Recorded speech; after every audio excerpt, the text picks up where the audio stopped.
செந்தில் பாலாஜிக்கு எதிரான வழக்கை சிபிஐக்கு மாற்றி சென்னை உயர்நீதிமன்றம் உத்தரவு பிறப்பித்திருக்கிறது. நீதிமன்றம் இன்று சிபிஐ விசாரணைக்கு என்று உத்தரவுகளை பிறப்பித்திருக்கிறார்கள். ஆக என்ன பொறுத்த வரைக்கும் நான் அந்த டிரான்ஜெக்டோனுடைய முதலமைச்சருடைய வழிகாட்டுதலோடு பொறுப்பு பார்த்ததனால சொல்றேன். முதலமைச்சருடைய வழிகாட்டுதலோடு பொறுப்பு பார்த்ததனால சொல்றேன். கவனித்தீரா? எதை மன்னா? இவன் பாடிய துதியை கவனித்தீரா? இல்லை மன்னா. எங்கே துதியை இன்னும் ஒருமுறை பாடு. முதலமைச்சருடைய வழிகாட்டுதலோடு பொறுப்பு பார்த்ததனால சொல்றேன். இப்பொழுதாவது கவனித்தீரா? ஒன்றும் விளங்கவில்லையே மன்னா. முதலமைச்சருடைய வழிகாட்டுதலோடு பொறுப்பு பார்த்ததனால சொல்றேன். இத்தனை வருஷமா ஒன்னா பழகிட்டு விட்டுட்டு ஓடுறீங்க பாத்தீங்களா? முதலமைச்சருடைய வழிகாட்டுதலோடு பொறுப்பு பார்த்ததனால சொல்றேன். உனக்கும் கைப்பிள்ளைக்கு என்னடா சம்பந்தம்? என்னங்க அப்படி கேக்குறீங்க? அவர் தானங்க எனக்கு தொழில் சொல்லி கொடுத்த குரு. நானும் அவர் ஒன்னா சேர்ந்தானங்க திருட வந்தா. சொல்லுங்க இப்ப. குண்டு பைப்ல எப்படி கோர்த்து விடுது பாரு. இந்த கொள்முதலில் அரசுக்கு 397 கோடி ரூபாய் வருவாய் இழப்பு ஏற்படுத்தியதாக வழக்கு தொடரப்பட்டிருந்தது. இந்நிலையில் இந்த வழக்கு சிபிஐக்கு மாற்றப்பட்டிருக்கிறது. இங்க வாங்க பாஸ், நம்ம அடி வாங்குறது சகசம் தானே. பயந்தா தொழில் பண்ண முடியுமா? சார் அவங்க என்னன்னா ஒரே பிரைஸ கோட் பண்ணிருக்காங்க. எப்படி கோட் பண்ணுவாங்கிறது அவங்களுடைய கேள்வி. ஒரு பிரைஸ கோட் பண்றது வந்து நம்ம யாரும் கேள்வி கேட்க முடியாது. கேள்வி கேட்க முடியாதுன்னு வர சொல்லியிருக்கிறீங்க. எப்படி கேள்வி கேட்பதற்கு முழு அதிகாரம் டெண்டர் ஸ்க்ரூட்டனைசிங் கமிட்டிக்கு இருக்கு. உங்க துறையில இருக்கக்கூடிய அதிகாரிகளுக்கு இருக்கு. 40 பேர் கலந்துக்கிறாங்க. 10 பேர் ஒரு பிரைஸ கோட் பண்ணிருப்பாங்க. இன்னும் 10 பேர் L2 பிரைஸ் கோட் பண்ணிருப்பாங்க.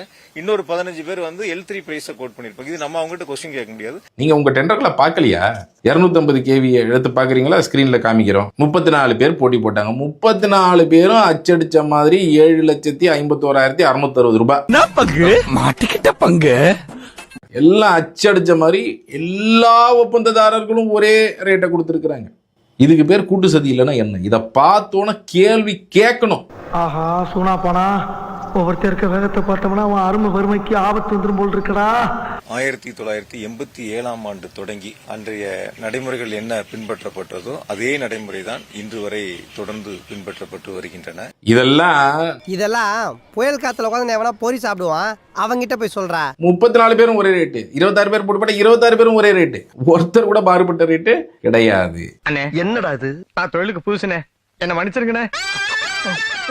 அதுல வந்து எந்த விதமான தவறுகளுக்கு இடம் இல்ல. ஒரு துளி நயா பைசா கூட டிரான்ஜெட்கோவுக்கு எந்த விதமான இழப்பும் ஏற்படல. நயா பைசா இழப்பு கிடையாது. இது ஒரு அபத்தமான ஸ்டேட்மெண்ட் சொல்லலாம். ஏன்னா 34 பேரும் சேர்ந்து ஒரே ரேட்டை கொட்டேஷன் கொடுக்குறாங்க இல்லையா? 7,51,660 ரூபாய்க்கு கொட்டேஷன் எகிருது.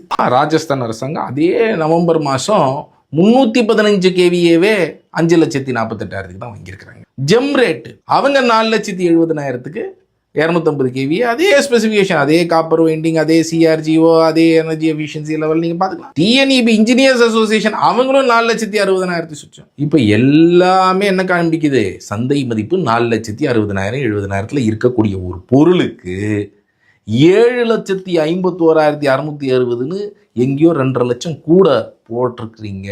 பணத்தை திருப்பி கொடுக்கறியா இல்ல சிறதண்டனை அனுபவிக்கிறியா? பணத்தை கொடுத்துறியா? பணம் எங்க இருக்கு? இல்ல ஜெயிலுக்கு போறோம். சொல்லு. நான் சொல்லிடுறியா?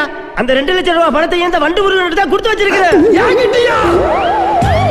இந்த 5 வருஷத்தை மட்டும் தவறு நடந்ததை போல அந்த அமைப்பு வந்து ஒரு சில கட்சிக்கு ஆதரவாக செயல்பட்டதா தான் நான் நினைக்கிறேன். அதுக்கு முன்னாடி இருக்கிற டெண்டர்லாம் உங்க கையில இருக்குன்றீங்களா? ஏன்னா அப்பெல்லாம் பாக்ஸ் டெண்டர் இருந்திருக்கும், இ டெண்டர் இருந்திருக்காது. இ டெண்டர் தான் நாங்க பார்க்க முடியும்.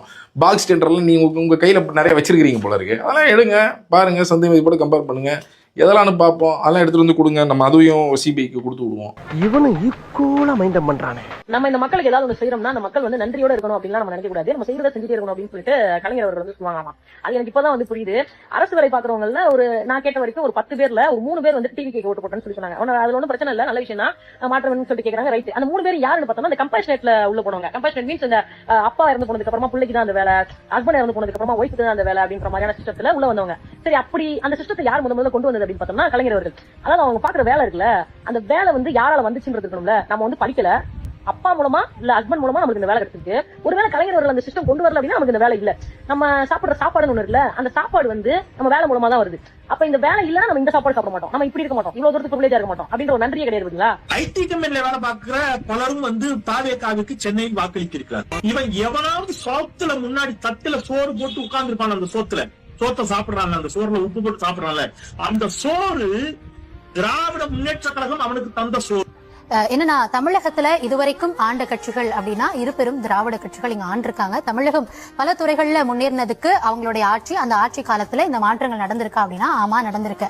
ஆனா என்னன்னா இந்த ஆட்சி காலத்துல நாங்க இது செய்ததாலேயே நீங்க எங்களுக்கு வாக்களிக்க வேண்டும், இல்ல இப்படி நடந்ததாலேயே அடுத்து உங்களுடைய அந்த வாக்களிக்கும் உரிமை இது எல்லாமே எங்களுக்கு கட்டுப்பட்டதாக இருக்கணும், எப்படி நீங்க அங்க வாக்களிக்கலாம் அப்படின்ற ஒரு கேள்வி வருது இல்லையா? அதுவே அடிப்படையில தப்பு அப்படின்ற. ஏன்னா மக்கள் உங்களை தேர்ந்தெடுக்கிறாங்க, நீங்க எங்களை கவர்ன் பண்ணுங்க அப்படின்னு சொல்லி. அதுல நீங்க செய்ய வேண்டியது உங்களுடைய கடமை. அது ஏதோ உபகாரம் செய்தது போல இது இனி வரக்கூடியவங்களுக்கு அதெல்லாம் பார்த்து நீங்க சொன்னீங்களா ஒரு சாய்ஸ் அவங்க தேர்ந்தெடுக்கிறாங்க அப்படின்றனாலேயே அவங்கள விமர்சிக்கிறதோ இல்லனா திராவிட கட்சிகள் இங்க செய்யணும் அப்படின்னு சொல்லிதான் மக்கள் தேர்ந்தெடுத்து ஒருத்தர் மாத்தி ஒருத்தர் இங்க ஆட்சி கட்டில அமர்த்தினாங்க. அப்ப செய்திருக்க வேண்டியதும் இங்கதான். இதை ஒட்டியே இந்தியாவில இன்னும் பல மாநிலங்களும் பல இதுல வளர்ந்திருக்காங்க. அதுல தமிழ்நாடு வளர்ந்திருக்கிறது. கடமையாக கருத வேண்டிய ஒன்றை உபகாரமாக கருதி இதனாலேயே அடுத்து வர்றவங்க மேல பல கேள்விகள் எழுப்புறது, இந்த நிலையில அவங்க செய்வாங்களா அப்படின்னு. என்னன்னா வர்ற தரப்புல முதல் கேள்வி எழுப்பப்பட்டது அவங்களுக்கு கட்டமைப்பு இல்ல, அடிப்படை இல்ல, எதுவும் இல்ல அப்படின்னு. ஆனா அவங்க அளவுல அவங்களுடைய கட்சிக்கான உறுப்பினர்களை சேர்த்து கட்டமைப்பு உருவாக்கி பூத் கமிட்டி போட்டு இன்னைக்கு தேர்தலை சந்திப்பாங்களா, வேட்பாளர்கள் களத்துல நிப்பாங்களா, இதை தாண்டி பூத்துக்கு ஆள் இருக்கா, இப்படி பல கேள்விகள் எல்லாத்தையும் தாண்டி வந்தாங்க. இன்னைக்கு தேர்தலை சந்திச்சிருக்காங்க. தேர்தலுக்கு பிறகு அவங்களுக்கான வாக்கு சதவீதம் என்னவா இருக்கும் அப்படின்ற அடிப்படையிலேயே பல நாளும் நம்ம பேச வேண்டியதா இருக்கு. எனக்கு என்னன்னா தாவேகா பொறுத்த வரைக்கும் அவங்க ஆட்சிக்கு வராங்க வரல, அவங்க பெரும்பான்மை பெறாங்க பெறல. ஆனா இங்க இருக்கக்கூடிய மற்ற கட்சிகள் எல்லாமே கூட்டணி அமைத்து கூட்டணியினுடைய பலத்துல 30, 35, 40 பேசிட்டு இருக்காங்க. தாவேகா பொறுத்த வரைக்கும் ஒரு தனி கட்சியாக அவங்களுடைய பலம் என்ன அப்படின்றது இந்த தேர்தலில் தெரியும். அப்படி பாக்குறப்போ ஒவ்வொருத்தரும் தனித்து நின்று இந்த பலத்தை நிரூபிப்பாங்களா, அந்த பலம் அவங்களுக்கு இருக்கா அப்படின்றதே அடுத்த கேள்வியா மாறி போயிடும். தாவேகா பொறுத்த வரைக்கும் இந்த முறை இந்த இரு பெரும் அரசுகள் மாணவர்களுக்கு இல்ல மக்களுக்கு அரசியலை எப்படி கடத்தி இருக்காங்க, அதற்கான தேவை என்னவாக இருக்கு, அதாவது இவ்வளவு பேரு இவ்வளவு எழுச்சியோடு இந்த தேர்தலை சந்திச்சிருக்காங்க அப்படின்னாலே இங்க மாற்றுன்ற ஒன்று தேடப்பட்டு கொண்டே இருந்தது. அது உங்ககிட்ட இல்லாம வேற ஒரு தரப்புக்கு போகவும் அவங்க தயாரா இருக்காங்க. திமுகவில் ஒரு பிரிவினர் கொண்டாடக்கூடிய இந்த எக்ஸிட் போல ஒண்ணுமே இல்லையா? நீங்க 170, 180 நீங்க இன்னைக்கு டிஎம்கேக்கு 133 சீட் இருக்கு. அதை தக்க வச்சுப்பீங்களா? ஏன்னா உங்க எக்ஸிட் போல் என்ன சொல்லுது, நீங்க விரும்புற எக்ஸிட் போல் என்ன சொல்லுது, 125 to 145, அல்ல மிடில் பார்த்தா 135 நம்ம எடுத்தோம்னா அதுதான் இப்போ உங்களுக்கு இருக்க நம்பர். அது உங்க கூட்டணியோட தான் சேர்ந்து வரும்னா அப்ப உங்க நம்பர்ஸ் கீழே போதா? அத்தனை கூட்டணி கட்சிகள் இருக்குது உங்கள்கிட்ட. இவ்வளவு கூட்டணி கட்சிகள், இவ்வளவு பணபலம், இவ்வளவு மீடியா பலம், எதிர்கட்சிகள் ஒற்றுமையின்மை, இவ்வளவுக்கு மத்தியிலையும் திமுகவால 118 வாங்க முடியலன்னா அது ரொம்ப ரொம்ப ரொம்ப அவலமானது. ஆதரவு ஊடகங்களுடைய வெளியீடு கூட ஒரு பெரிய நம்பர்ஸ் கொடுக்கல அப்படின்னு. யாருங்க? ஆதரவான ஊடகங்களா இருக்கக்கூடிய பெரும்பாலான ஊடகங்கள் திமுக கட்டுப்பாட்டுல தான் இருக்கு. அந்த ஊடகங்களாலேயே அவர்கள் விரும்பக்கூடிய 150+ கொடுக்க முடியாது. அதுல என்ன இருக்கு அப்புறம் 200+ சொன்ன திருமாவளவன், பிரேமலதா, விஜயகாந்த்ல ஏகப்பட்ட பேர் கூட்டணி கட்சி தலைவர் எல்லாம் 200+, 200 வெல்வோம், ஆட்சியை பிடிப்போம்னு சொல்லி சொன்னா எந்த ஊருக்கான யாருமே இன்னைக்கு அந்த பதில பேசவே இல்லை. டிஎம்கே அஃபிஷியலி அவங்க ரியாக்டே பண்ணலைங்க. சீஃப் மினிஸ்டரோ டெப்டி சீஃப் மினிஸ்டரோ அல்லது RS பாரதியோ எத்தனையோ செய்தி தொடர்பாளர் ஏன் அவங்க கொண்டாடுவாங்கல்ல, இது சமூக வலைதளங்களில் கொண்டாடுவாங்கல்ல, ஏன் அமைதியை காக்கிறார்கள்? என்னமோ நடக்குதுன்னு தெரியுதுங்க. உங்க வீட்டு பிள்ளையா நினைச்சு எல்லாரும் என்னை மன்னிச்சிருங்க.